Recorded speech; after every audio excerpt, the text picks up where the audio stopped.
The man who joins us next is known as an expert in fake news. And when I say fake news, I mean actually made up stories, not the Trump kind, actually made up stories designed to deceive you. He's actually an expert in the detection of it. He knows where it lives and how to root it out. He's the author of the blog and the book called Regret the Error. He's also the media editor of BuzzFeed News, where he leads a global beat covering platforms, online misinformation, and media manipulation. I actually learned the term fake news from this guy a number of years ago, and you're going to hear about that in a moment.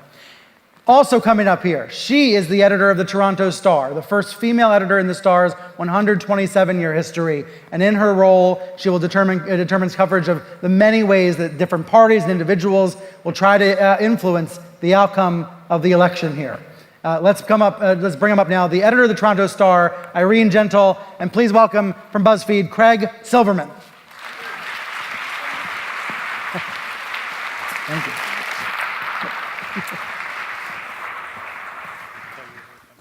Hello.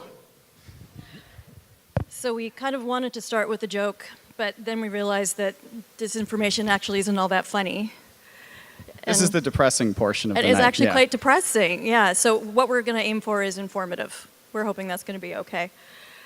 So how did we get here? Misinformation and electoral interference is clearly something that's been spreading across the globe. We've seen that with news events and global events over the last several years. There's no reason in the world to think that Canada would be immune for that as we go toward our own election, a federal election in October. And you don't have to take our word for that. In the last year or so, you may have noticed government ministers, intelligence officers, police, have all been flagging that not only is it a real vulnerability for Canada and that we're likely to be able to have those sort of attacks, but they don't have the tools to combat it. Which made us think, well, what?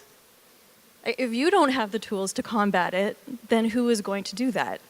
So this is sort of how the Star met BuzzFeed in this sort of relationship. Yeah, so as Brian mentioned a little bit, we've had a team for about 3 years now at BuzzFeed News. And you may know like the list and videos and quizzes portion of BuzzFeed. We also have a newsroom of about 150 people spread out around the world. And we have this team based here in Toronto of a few folks who focus on media manipulation, disinformation, and reporting on it. And because we have a global beat, we can't only think about Canada, which is why we've teamed up with the Toronto Star, starting really at the beginning of this year to try and do stories together about efforts to influence the political debate, influence the election, and influence really, the discussions online here in Canada. And so we have a total of 4 reporters split between the 2 organizations. And I thought I'd do a little case study of one story we've already done so far. And we have a couple slides of that to walk you through it. So it started with something that we saw on Facebook. And so this is it right here. As you know, there's a Yellow Vest movement in Canada. But as we had been sort of monitoring Facebook groups and discussions on the right and on the left in Canada, we'd never seen a Yellow Vest website launched in Canada. And this was an article that was shared on a newly created Facebook page about, the Yellow Vest movement. And it also had an extremely misleading headline. And so this is exactly the kind of thing we were looking for. We wanted to figure out, so what is going on here? What is the motivation? Why are they creating something like this? And so as you can see on the next slide, we started to dig in a little bit. And we saw that there were a lot of different accounts that looked kind of suspicious that were sharing this story and sharing this content. They were pushing this information out there and trying to get it to spread and reach people on Facebook. And this was one of the profiles. And if you look here on the next slide, you can see the profile photo of this person. So it's a young woman in a yellow vest. And this supposedly is the woman who's running this account. And so we started investigating it, and what we found, you can see here on the next slide, is where this photo actually originated from, which is from the UK.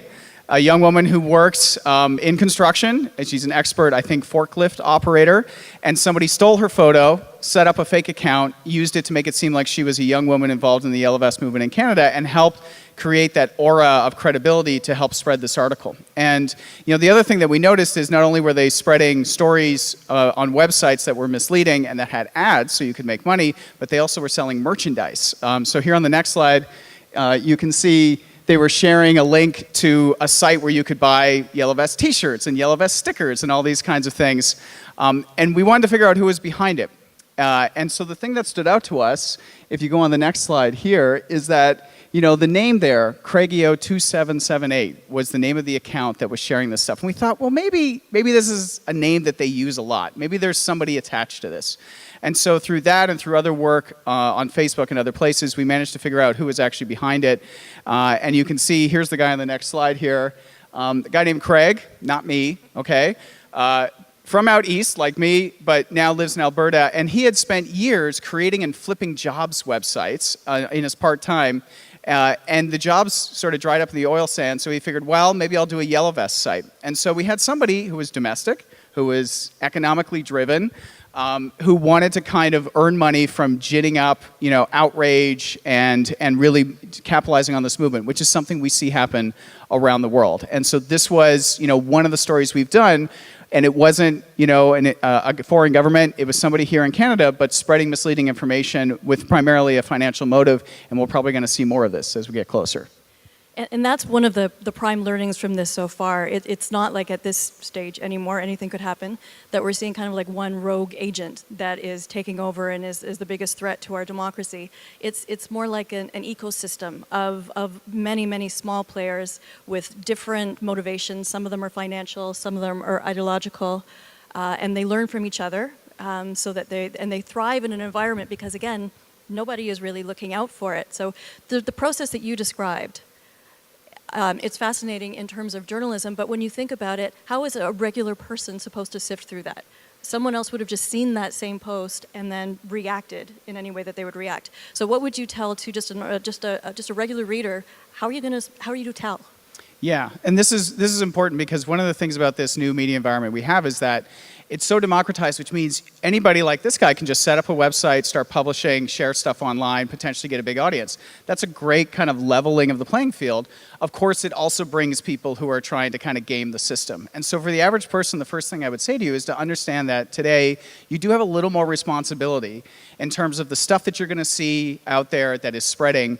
You have a responsibility to kind of do a little more evaluation for yourself as opposed to in the past where it's like, well, I'm a subscriber to the Toronto Star. I've known this paper has existed more than 100 years. I have a reasonable level of trust there. You can still have that, by the way. Yes, you can feel that way. Yes, please. And in this case, unless you're paying close attention, you don't know where stuff is coming from. And everything kind of looks the same on social media. They all have the same sort of, thumbnail, and the headline is there. And a story from the Toronto Star looks similar to a story from, a website registered 5 days ago. And so for you, it's recognize that that's the reality today, and think about your attention as a really important thing that you can take control of.